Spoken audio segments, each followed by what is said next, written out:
Doctor Pemmasani Chandrasekhar ఆయనెప్పుడూ రాజకీయాల్లో లేరు. వేదికలెక్కి రాజకీయ ప్రసంగాలు చెయ్యలేదు. ఆ మాటకొస్తే అసలు తెలుగులో ప్రసంగించే అవకాశమే రాని వ్యక్తి. కానీ ఒకే ఒక్క నాయకుడు పెమ్మసాని కలలకు రూపంలా కనిపించాడు. చంద్రశేఖర్ ఆశయాలకు పునాదులు వేశాడు. పెమ్మసాని చూడాలనుకున్న భావి ఆంధ్రకు భవిత నిర్దేశకుడయ్యాడు. ఆయనే నవయుగ వైతాళికుడు నారా చంద్రబాబు నాయుడు. తన కలల రూపం, తన ఆశయ పునాది, భవిత నిర్దేశకుడే తన పక్కన నిలబడి ప్రజల్లో పెమ్మసాని సాధించిన ప్రేమాభిమానాలకు ముగ్ధుడైపోతే ఇక ఆయన గెలుపును ఆపడం ఎవ్వరితరం. రెండో పక్క పెమ్మసాని చంద్రశేఖర్ పేరు వినంగానే మీలో ఉత్సాహం పెరిగిపోతా ఉంది, గ్రాఫ్ పెరిగిపోతా ఉంది.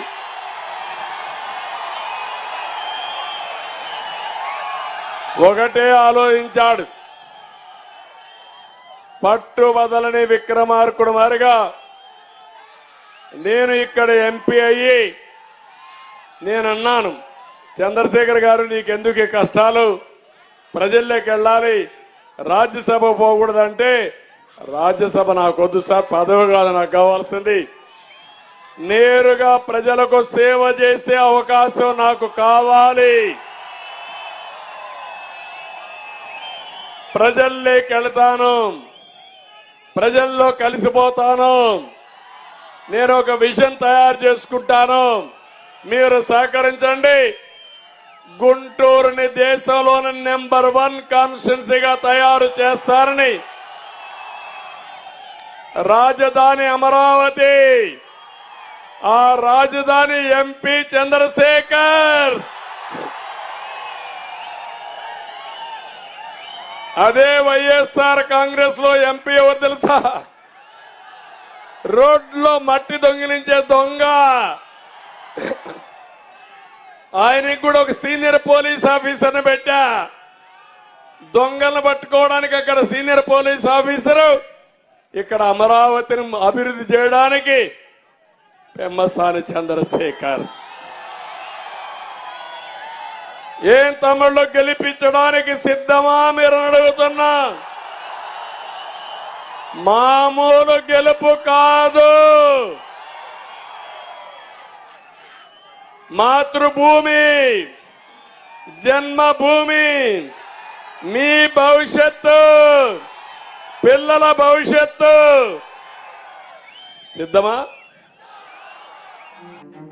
అందుకేనేమో అచంచల ఆత్మవిశ్వాసంతో వాళ్ళు వీళ్ళు ఎందుకు జగన్ నువ్వేరా, దమ్ముంటే నా మీద పోటీ చెయ్యమని నేరుగా ముఖ్యమంత్రికే సవాలు విసిరారు పెమ్మసాని చంద్రశేఖర్. గుంటూరులో పోటీ చేయి, ఎందుకు అతను ఇతను నలుగురిని మార్చావు కదా, నాలుగో వాడు కూడా నేను వెళ్ళిపోతాను అంటున్నాడు కదా, నీకు క్యాండిడేట్ లేడు కదా, రాయివే పోటీ చేయి, నేను సిద్ధం, నీకు పోటీ చేయి. ఓ సాధారణ వ్యక్తిగా జీవితాన్ని మొదలుపెట్టి ప్రపంచవ్యాప్తంగా తన మేధో సామ్రాజ్యాన్ని విస్తరించిన పెమ్మసాని తన తొలి అడుగు వేశారు తాను పుట్టిన గడ్డ గుంటూరులో. తాను సృష్టించిన సామ్రాజ్యాన్ని సైతం పక్కన పెట్టి ప్రజా సామ్రాజ్యాన్ని సృష్టించడానికి రాజకీయ రణక్షేత్రంలో సమర శంఖం పూరించారు. ఇక వెనుదిరిగి చూడలేదు, అలుపొచ్చి ఆగలేదు. అగ్నికి వాయువు తోడైనట్టు నిబద్ధత, క్రమశిక్షణ కలిగిన 74 ఏళ్ల నిలువెత్తు నిజాయితీ విజనరీ లీడర్ చంద్రబాబుకు 48 ఏళ్ల పట్టుదల, ఆశయాలు కలిగిన ప్రపంచ మేధస్సు పెమ్మసాని రూపంలో తోడయ్యింది. ఇక దహించుకుపోదా అరాచక మూక, స్వేచ్ఛ వాయువులు నింపదా చంద్రుడు చంద్రశేఖరుడి రాక. అదిగో ఆయన మాట, అబద్ధపు హామీల మోసపు ఉరితాళ్లు తెగ నరికే కత్తై వస్తోంది. ఈ రోజు మనకి 2 ఆప్షన్స్ ఉన్నాయి. ఒకటి జగన్మోహన్ రెడ్డి గారు, 2 చంద్రబాబు నాయుడు గారు. జగన్మోహన్ రెడ్డి గారు అంటారు, నేను రోజు బటన్ నొక్కుతున్నా అంటాడు. ఏమయ్యా, బటన్ నొక్కటానికి మాకు ముఖ్యమంత్రి ఎందుకు? ఒక ఐఏఎస్ ఆఫీసర్ చీఫ్ సెక్రటరీని పడేస్తే నొక్కుతాడు కదా జనవరి 1 అంతా బటన్. ముఖ్యమంత్రి అంటే అది కాదు. ముఖ్యమంత్రి అంటే రాబోయే తరాలకు హైదరాబాద్ లాంటి మహానగరాన్ని నిర్మించగలిగినటువంటి సామర్థ్యం ఉన్నటువంటి చంద్రబాబు నాయుడు గారు లాంటి వ్యక్తి కావాలి.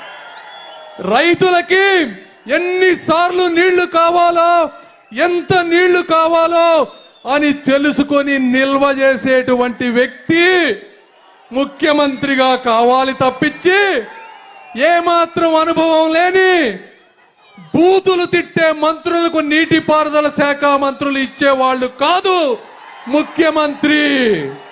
లక్షల మంది ఈరోజు ఇంజనీరింగ్ వేరే డిగ్రీలు చదువుకొని బయటకు వస్తుంటే వారికి ఉద్యోగాలు ఎలా కల్పించాలని నిరంతరం ఆలోచించేటువంటి వ్యక్తి ఒక ముఖ్యమంత్రి. అంటే గంజాయి వస్తే గంజాయి అమ్మిన వాడిని జైల్లో పెట్టి గుంజీలు తీయించేవాడు కావాలి మాకు ముఖ్యమంత్రి అంటే.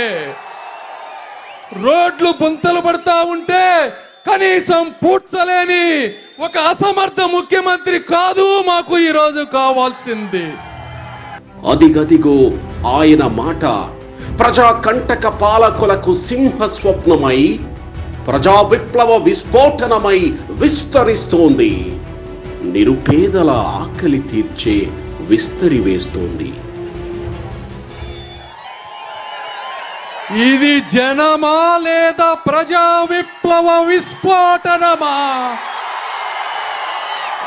మీ ఆనందం, అభిమానం, ఆత్మీయత చూస్తూ ఉంటే పసుపు పొలాలలో కాదు ఈ సభలో పండినట్టు ఉంది.